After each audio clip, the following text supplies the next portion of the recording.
대제사장마다 사람 가운데서 택한 자이므로 하나님께 속한 일에 사람을 위하여 예물과 속지 않은 제사를 드리게 하나니 그가 무식하고 미혹된 자를 능히 용납할 수 있는 것은 자기도 연약에 휩싸여 있습니다. 그러므로 백성을 위하여 속죄제를 드린 것 같이 또한 자신을 위하여도 드리는 것이 마땅하니라. 이 돈비는 아무도 스스로 취하지 못하고 오직 아론과 같이 하나님의 부르심을 받은 자라야 할 것이니라.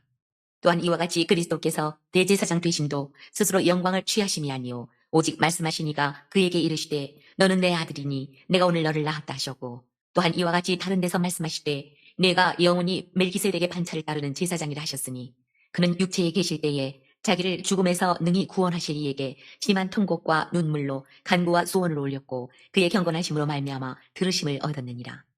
그가 아들이시면서도 받으신 고난으로 순종함을 배워서 온전하게 되셨은즉 자기에게 순종하는 모든 자에게 영원한 구원의 근원이 되시고 하나님께 멜기세덱의 반차를 따른 대제사장이라 칭하심을 받으셨느니라. 멜기세덱에 관하여는 우리가 할 말이 많으나 너희가 듣는 것이 둔함으로 설명하기 어려우니라. 때가 오래되었으므로 너희가 마땅히 선생이 되었을 터인데 너희가 다시 하나님의 말씀의 초보에 대하여 누구에게서 가르침을 받아야 할 처지이니 단단한 음식은 못 먹고 젖이나 먹어야 할 때가 되었도다. 이는 젖을 먹는 자마다 어린아이니 의의 말씀을 경험하지 못한 자요 단단한 음식은 장성한 자의 것이니 그들은 지각을 사용함으로 연단을 받아 선악을 분별하는 자들이니라. 이상은 하나님의 말씀입니다. 아멘. 이제 히브리서에 이제 본격적으로 성소에 이제 얘기를 하게 되는데 가장 중요한 대제사장에 대해서 이야기를 합니다. 근데 대제사장은 이제 오늘 본문에는 그냥 대제사장이라고 되어 있는데요. 원래는 14절부터 봐야 돼요. 3장 14절에 보면 보겠습니다.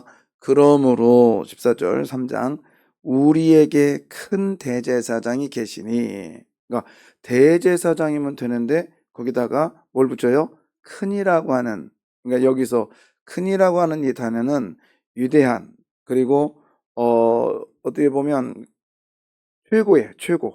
최고란 뜻입니다. 그래서 예수님은 대제사장 중에서도 최고이시다, 이런 뜻이에요. 자, 그러면서 거기 보면은 이 예수님에 대해서 얘기를 하는 거예요. 예수님에 대해서. 그래서 이는 곧 승천하신, 지금 예수님이 어디 계셔요? 그러면 하나님 보좌 우편에 계시면서 하나님의 아들 예수라. 그래서 하나님의 아들 예수라. 근데 우리가 믿는 도리를 뭐 할 것이다? 굳게 잡을 것이다. 이 말은 예수님이 우리의 믿음의 시작이고 길이고 그 다음에 진행이고 마지막이라는 거예요. 그래서 우리는 예수가 전부야 됩니다.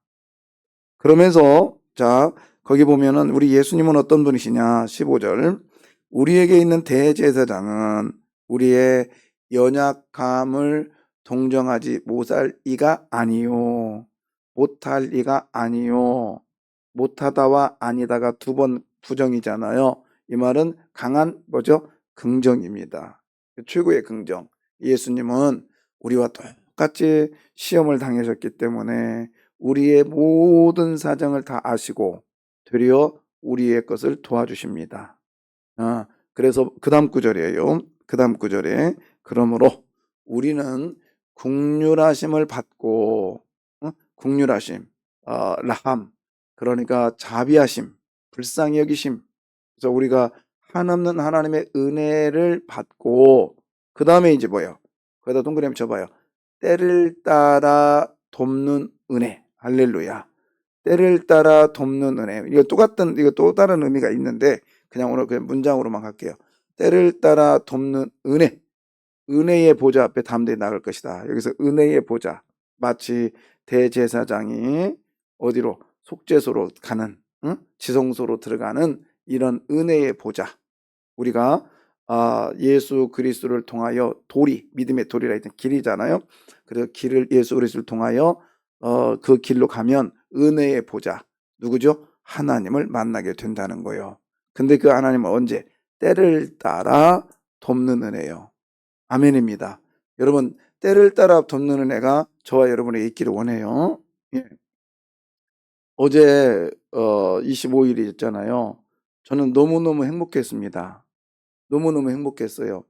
그리고 그 행복이 '참 하나님이 역사하시는구나.' 그런 생각이 들었는데 제가 키웠다는 게 좀 그렇지, 이렇게 양육했던 제자가 어제 인제 어 이제 전에 결혼을 하고, 제가 얼마나 결혼하는데 마음이 아프고 속상했는지요. 예. 이제 결혼식 사진 찍잖아요. 근데 인제 이렇게 신부증 찍고 신랑증 찍는데, 이제 그 신부측에 이렇게 찍을 때 저를 막 불러요. "목사님 빨리 오세요. 같이 찍게." 해서 안 가. 그래서 제가 그때 사진을 안 찍었어요. 너무 속상해서. 왜냐면 이게 하나를 떼내는데 정말 힘들더라고요. 근데 그게 마음에 걸렸어요, 항상. 그래서 인제 한 지금 거의 10여 년 흘렀는데, 10여 년이 아직 채 못 흘렀군요. 근데 인제 이사를 한다고, 목사님 인제 용인 쪽에 이사 왔는데, 이사를 하니까 제 집도 샀어요. 그리고 집이 넓어요. 좋아요. 그래서 인제 갔습니다. 갔는데 참 좋더라고요. 인테리어도 쫙 하고 너무 좋아요. 그 앞에는 막 산이 있고. 그래서 그런데 제가 그랬대요. "여기가 너무 행복해. 너무 좋아요." 근데 잘했는데 이보다 더 자기는 속으로 그랬대요. 예배드리면서 "이보다 더 좋을 수는 없어 내가." 근데 제가 그랬대요. "이게 시작이고 더 좋은 집 하나님 주실 거야." 그랬답니다. 저도 몰랐어요. 근데 그걸 마음에 새긴 거예요, 이 친구는. 어 정말 제가 고마운 게, 꼭 남자친구 사귈 때는 저한테 꼭 검사를 맡았어요. 또 변호사도 데려왔어요. 그래서 딱 보면 "야, 헤어져라." "아니 변호사인데요." "헤어져. 너 고생이야." 그래서 인제 그렇게도 이렇게, 그러니까는 좀 사귀려고 하면 처음에 만나면 꼭 얘기를 해 줬어요. "내가 이런 사람을 좀 하려고 하는데 안 돼." 그래서 인제 지금은 정말 굉장히 좋은 신랑감 만나 가지고 행복하게 사는데, 예, 제가 그랬대요. 근데 어제 하는 말, 그 말씀이 마음에 꽂혔어요. 근데 그래서요, 인제 분당으로 이사 왔죠. 할렐루야. 인제 어디로 오겠어? 예? 예. 올 거예요 인제. 얼마나 행복하든지요. 그래서 제가 그랬잖아요. 말꾼 가고 본꾼 오라고, 일꾼 오게 해 달라고. 그랬더니 하나님께서 우리 교회를 일꾼을 보내 주신 줄 믿습니다. 이게 뭐냐? 살아계심의 증거라고 생각해요. 근데 이게 뭐요? 때를 따라 돕는 은혜라고 믿습니다.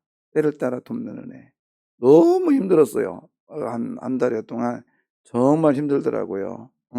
말도 안 되는 거 가지고 트집 잡고 그냥 삐지고. 근데 하나님이 어떻게 해요. 계속마다 기도하는 게, 제가 뭐였냐면 은혜의 보좌 앞에 담대히 나갈 수 있도록 "하나님, 주께서 은혜를 베풀어 주십시오." 이 목회는 주님이 하시는 거예요. 주님이 하시는 거예요. 전 이제는 정말로 인간적으로 계산 안 하렵니다. 인간적으로 계산했다가 당하는 건 얼마나 많이 당했는지 이제 안 할 거예요. 하나님 기뻐하시는 일 할게요. 수도 없이 했어요. 지금도 그런 고백을 하고 있습니다. 여러분, 예수의 이름으로 때를 따라 돕는 은혜가 여러분에 있기를 원해요. 근데 이런 좋은 얘기를요, 이게 동역자나 이런 얘기하면 안 좋아해. 남들이 잘 되는 거. 그러나 그런 좋은 얘기를 하나님께 고백하면 하나님은 너무 좋아해요. 맞습니까? 이게 때를 따라 돕는 은혜예요. 음. 때를 따라 돕는 은혜. 얼마나 감사한지. 어저께 꼬맹이 하나가, 제가 이제 안수하잖아요. 내가 "은혜여 평강이 있을지어다." 그랬더니 이제 걔가 궁금했나 봐. 기도 다 끝나고 "목사님, 근데요, 평강이 뭐예요?" 그래요. "평강이 뭐예요?" 근데 하나님이 때를 따라 돕는 은혜를 딱 주셨어요. 응? 엄마 아빠 싸우면 마음이 어때? 안 좋아요. 그건 불안이야. 근데 엄마 아빠 안 싸우고 행복하면 어때? 좋아요. 그게 평강이야. 그랬더니 엄마가 이따가 적절하네요 합니다. 근데 그런 지혜를 주시는 것도 나도 모르겠어요. 왜 그렇게 했는데. 근데 그건 누가 주시는 거예요? 하나님이 주시는 거예요. 하나님이. 아, 여러분, 때를 따라 돕는 은혜라는 건 뭐냐? 기쁨이 순간순간마다 오는 거예요. 이건 누구의 이름으로 와요? 예, 그래야 됩니다. 돈도요, 때를 따라 돕는 기쁨이 올 수 있어요. 사람도 올 수 있어요. 환경도 올 수 있어요. 그러나 중요한 건 뭐냐? 여러분, 예수의 이름으로 와야 됩니다. 예수 이름으로 기쁨이 넘쳐야 돼요. 할렐루야. 그래서 오늘 선포하십시오. 때를 따라 돋는 은혜를 종에게 주십시오. 누구의 이름으로? 예수의 이름으로. 예수의 이름으로. 음, 얼마나 감사한지. 예. 자, 그러면서 이제 5장으로 가는 거예요. 5장으로 가는데 대제사장 뭐요? 마다. 대제사장마다 5장 1절 대제사장마다. 그러면 대제사장이 한 사람이 아니라 믿게 있게 있다라는 거죠. 그렇죠? 그렇습니다. 원래 이 제사장이란 뜻이 그 아몬드잖아. 아몬드. 알몬드. 그게 뭐죠? 흔들어 깨우다. 그래서 우리 성경에는 살구나무라고 돼 있잖아요. 아론의 쌍난 지팡이에 그 쌍난에서 꽃이 피었는데 그 꽃이 무슨 꽃이에요? 살구꽃이라 그러는데 원래 살구꽃이 아니라 알몬드 꽃이에요. 아몬드 꽃. 근데 왜 제가 그 샌프란시스코에 갔을 때 아몬드의 밭을 봤는데요. 끝이 없어요. 저는 살구꽃인 줄 알았거든요. 똑같아요. 똑같아. 거의 비슷해요. 백꽃, 살구꽃. 왜 그러냐? 여름에 아니면 봄에 먼저 피우는 꽃이 아몬드 꽃이었어요. 그러니까 여러분 우리는 왕 같은 뭐라? 제사장이다. 그 말은 뭐예요? 흔들어서 세상을 깨우는 사람들. 그죠? 근데 거기에 이제 아론의 지파, 그 다음에 이제 역사가 흘러가면서 이제 그 솔로몬 시대, 다윗, 솔로몬 시대에 이제 그 이제 레위 지파 중에 레위 지파, 그러니까 무조건 그 야곱의 후손 중에 12명의 아들이 있었잖아요. 그 중에 레위 족속이 칼을 잘 썼어요. 칼을 잘 쓰니까 레위 족속을 딱 임명을 한 거예요. 야, 레위 족속 쪽에 제사장과 대제사장이 나오게 해라.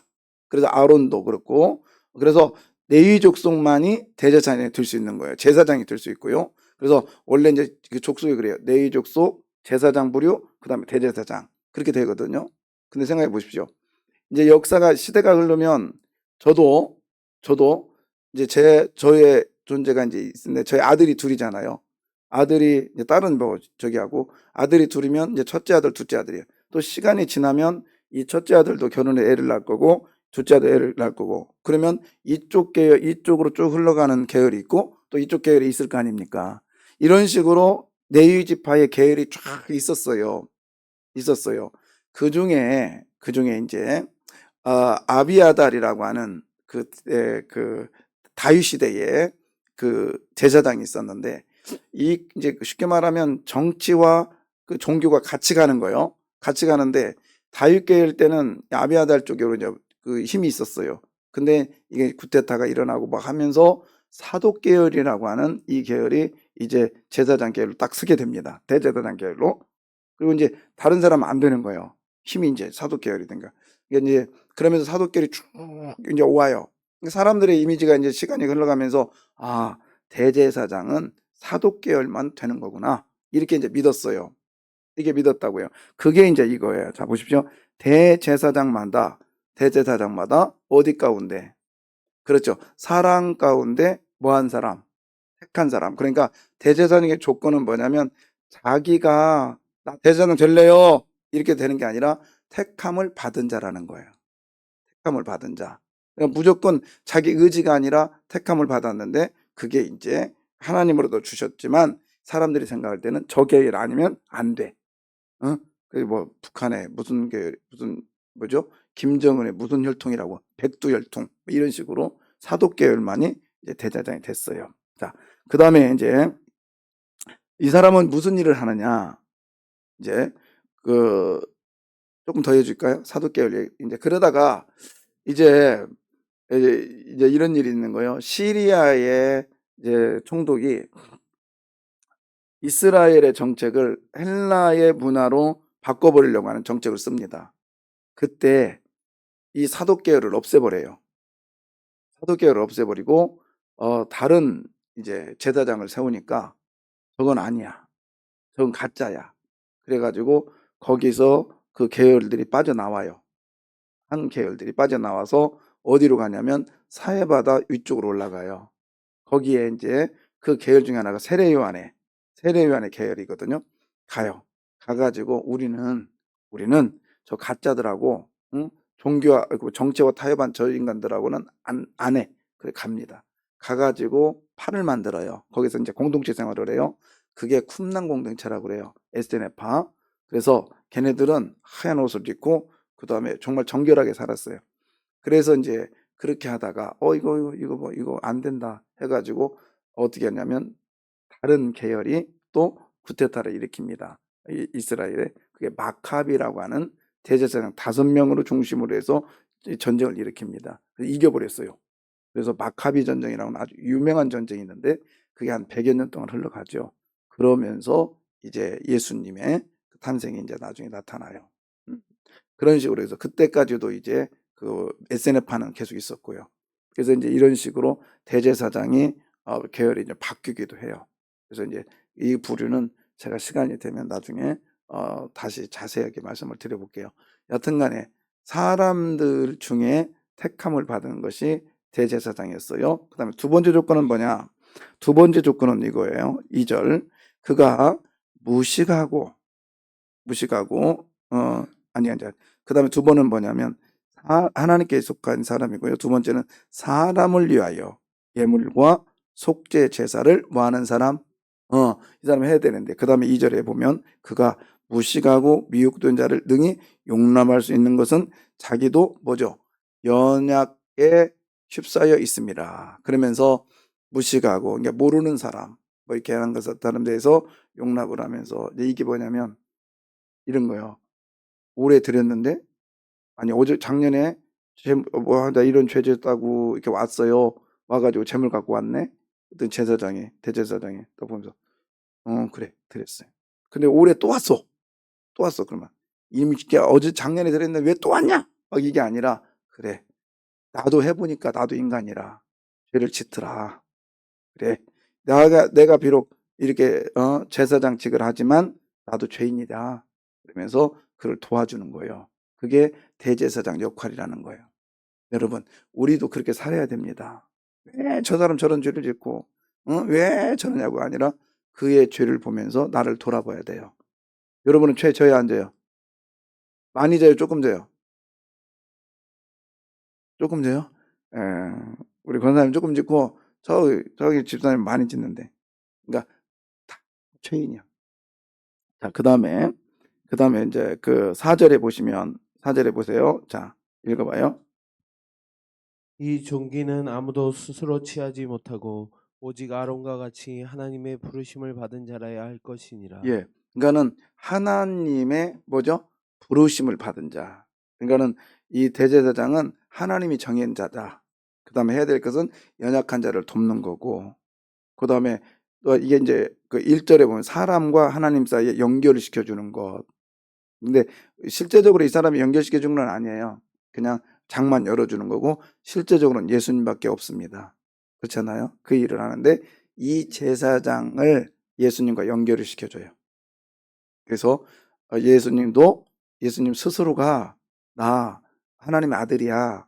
예수님 스스로가 나 제사장이라고 이렇게 말한 게 아니라 그걸 누가 선포했다고요?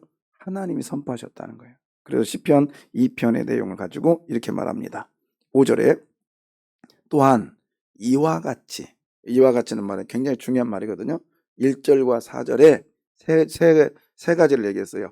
대제사장은 하나님으로부터 임명받고 그 다음에 또 뭐죠? 사람 가운데서 하나님과 사람 사이에 이렇게 연결시켜주는 그런 역할을 했고 그 다음에 무엇보다도 사람들의 연약함, 무식한 자들을 징계하지 않고 같이 이렇게 제사를 했던 것 이런 거 이와 같이 예수님도 스스로가 제사장이 된 것이 아니라 누구의 명령으로?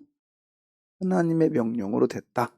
하나님 택하심으로 됐다. 그 얘기가 그거예요. 자, 5절 보세요. 또한 이와 같이 그리스도께서도 대제사장이 되심은 스스로 된 게 아니라 오직 뭐요? 말씀하신 이가 말씀하신 이가 그에게 이르시되 말씀하신 이가 누구요?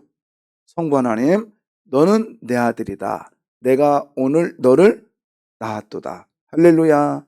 찬양했잖아요. 너는 내 아들이라 했잖아요. 근데 이게 그 얘기가 아니라 오늘 본문의 이야기인데 이건 시편 2편의 내용을 갖고 온 거예요. 너는 내 아들이라 철장을 거스른 단서를 내가 너에게 주었다. 그러면서 하나님의 선포. 여러분, 우리가 성도입니다. 하나님의 자녀예요. 이것은 스스로가 되는 게 아니라 하나님의 선포가 있기를 원합니다. 그래서 내가 기도의 사람이라고, 내가 이래봬도 뭐 했다고, 이거 안 돼요. 이렇게 한 건 다 누구의 은혜요? 하나님의 은혜고 하나님의 선포가 내 안에 있어야 돼요. 그래서 나를 통하여 하나님, 나를 통하여 예수가 드러나게 해주십시오. 나를 통하여 드러나게 해주십시오. 계속적으로 선포하는 거예요. 계속적으로 선포하는 거예요. 해보십시오. 이게 시대가 가면 갈수록, 시간이 가면 갈수록 처음에는 안 되지만 되더라고요. 하나님이 하셨어. 하나님이 하실 거야. 그리고 내가 이렇게 된 것은 다 누구의 은혜요? 하나님의 은혜요. 선포하세요. 어젯밤에 가족들과 함께 보내라겠죠? 보내셨죠? 케이크도 다 켜놓고. 저도 1년에 한 번은 우리 처제 식구들하고 다 같이 모여서 어제도 하고, 그 다음에 또 식사도 하고, 그 다음에 이제 또 서로 나누고 말씀을 나누면서 우리가 1년을 어떻게 살았는가. 다 어렵고 힘들게 살았어요. 조카들도 다 얘기하면서 마지막 기도로 마무리하면서 제가 그런 얘기 했어요. 이거 다 주의 은혜다. 주의 은혜다. 주님의 은혜가 아니면 안 된다. 예. 그래서 이 모든 것들은, 우리가 지금 여기 있는 것은 다 주님 하나님의 명령 때문에 이 자리에 와 있음을 믿으십시오. 예수님 또한 하나님의 명령으로 순종했다면 저와 여러분도 그렇게 살아가실 거예요. 그러나 대제사장은 자기가 죄인이기 때문에 남들을 위해서, 아사셀을 위하여, 하나님을 위하여 제사를 드리면서도 자기는 항상 마음에 걸리는 게 있었단 말이에요. 그러나 예수님은 마음에 걸리는 게 없으세요. 그래서 자, 거기 보십시오. 7절. 그는 육체에 계실 때에 자기를 죽음에서 능히 구원하실 이에게 심한 통곡과 눈물로 간구와 소원을 올렸고 그의 경건하심으로 말미암아 들으심을 얻었느니라. 예, 예수님은 육체에 계실 때에 자기의 죽음에서 능히 뭐하신? 구원하실 이에게, 그러니까 하나님 앞에, 그죠? 심한 뭐를 드려요? 통곡과 눈물로 간구와 뭐를 올렸어? 예, 저는 이 얘기를 들을 때 그죠? 하나님이요, 할 수만 있으면 이 잔을 내게서 뭐 해달라고? 옮겨주십시오. 음, 그러나 내 뜻대로 마시고 아버지의 뜻대로 해주십시오. 저는 이걸 보면서 하나님의 은혜가 너무너무 감사해요. 그죠? 예수님이 십자가 지기 싫어서 그런 기도 했다고요? 아니잖아요. 하나님이요, 당신과 나의 형상대로 만들어진 내 물건이, 우리의 귀한 이 아이들이 얼마나 보고 싶었으면은, 달굼이라고 하는 그 번역에 보면 제가 말씀드렸잖아요. 천사가 하나님의 형상대로 하나님의 그 모습을 닮은 사람을 저기 있다 하니까 너무 보고 싶은 거예요. 그래서 보러 내려왔대요. 그랬더니 이놈이 잠자고 있어. 가지고 올라가. 아닌데요, 자고 있는데요. 가봐. 자는 모습이 얼마나 제가 나의 형상이야. 또 내려왔어. 그런가? 또 올라갑니다. 이게 누구 사건이에요 지금? 그렇죠, 야곱이 베델에서 돌베개를 자고 하나님의 집에서, 베델 하나님의 집에서 잠을 자는 그 모습이 너무너무, 천사가 하나님의 형상대로 만든 사람이 너무 멋있어서, 너무 예뻐서 보러 내려왔다는 거예요. 그게 이제 그런 전설이 있어요, 그 번역에. 그러니까 여러분, 천사도 흠모할 만한 모습으로 우리를 서게 하셨습니다. 믿습니까? 그게 나는 그냥 존재가 아니란 말이에요. 근데 예수님 내려와서 보니까 저 녀석이 너무 아파. 너무 아파. 우리가 그러잖아요. 아이가 아프면 내가 더 아파. 맞죠? 아이가 정말 속상하면 잘했다 그래요? 부모는 더 속상해. 하나님이, 예수님이 만들어서 우리를 창조해서 보니까 너무 힘들어하는 거예요, 이 녀석들이. 근데 저 문제를 해결해 주시는 방법은 누가 죽어야 돼요? 예수님이 죽어야 되니까 예수님께 기도하는 거 아니에요? 하나님이여, 나 빨리 죽고 싶어요.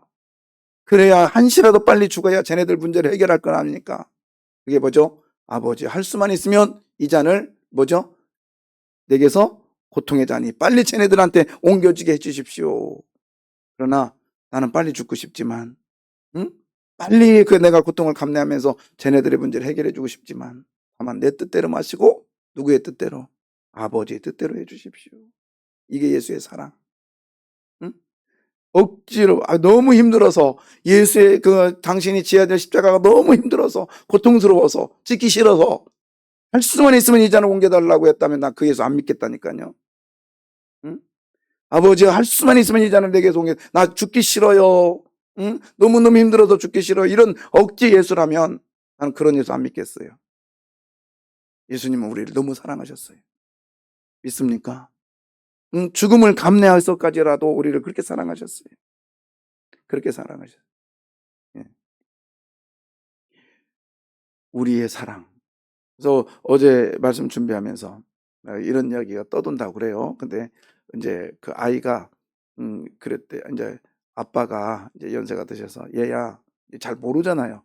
어른이 돼가지고 성년된 아들한테 얘야 이거 어떻게 하는 거야? 이제 스마트폰 비싼 걸 얘기했대. 이거 이렇게 하는 거예요. 예. 좀 또 지났어. 또 잊어버렸어요. 야 이거 어떻게 하니? 이렇게 하는 거라고요. 세 번째. 또 지났어. 또 물어봐요, 아버지가. 이거 어떻게 해? 지난번에 말씀드렸잖아. 이거 모르세요? 그러면서 이렇게 탁 하는 거예요. 여러분도 그런 경험 있죠? 이놈의 새끼들.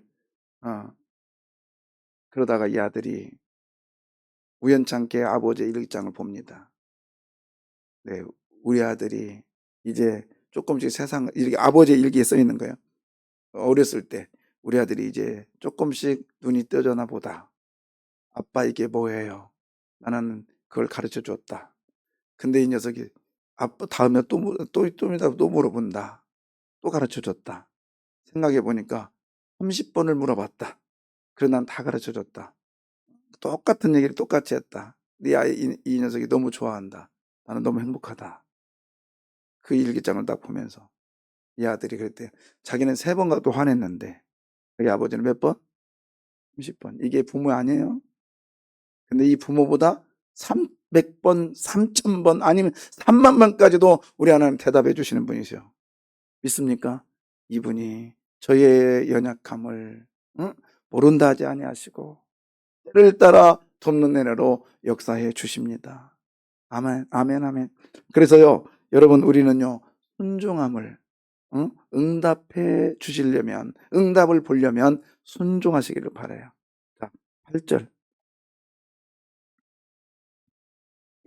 그 아들이시면서도 받으신 고난으로 순종함을 배워서 예, 순종함을 뭐였다? 배웠다. 근데 무엇으로? 고난으로. 여러분, 은혜는 고난과 함께 온다고 저는 생각을 해요. 힘들어요, 지금? 그러면 은혜가 달려와요, 지금. 아멘. 예, 조금 버겁습니까? 은혜가 달려오고 있다니까요. 달려오고 있어요. 예. 저는 기대합니다. 하나님이 살아계심을 기대합니다. 그 살아계신 하나님이 나를 통하여 일하실 것을 기대합니다. 아멘. 선포하세요. 하나님은 분명히 나에게 때를 따라 돕는 은혜로 역사해 주실 거예요. 아멘이죠? 기도하겠습니다.